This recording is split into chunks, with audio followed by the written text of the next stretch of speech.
40 negara di dunia murka atas tindakan Israel yang menyerang markas penjaga perdamaian PBB UNIFIL di Lebanon. Terlebih serangan tersebut melukai 2 tentara nasional Indonesia atau TNI dan sejumlah orang lainnya. Dilansir dari Pars Today, setidaknya 40 negara turun tangan usai 2 TNI dan sejumlah orang menjadi korban atas serangan Israel di markas UNIFIL Lebanon. Pada Sabtu 12 Oktober 2024, puluhan negara yang berkontribusi pada misi perdamaian PBB itu mengecam serangan Israel. Puluhan negara itu juga mendesak investigasi atas serangan Zionis.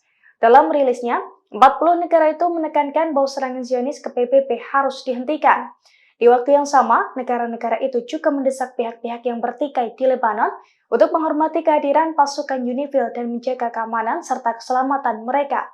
Diketahui sebelumnya, serangan Israel di salah satu markas UNIFIL di Lebanon pada Jumat lalu mengakibatkan 2 tentara penjaga perdamaian PBB terluka.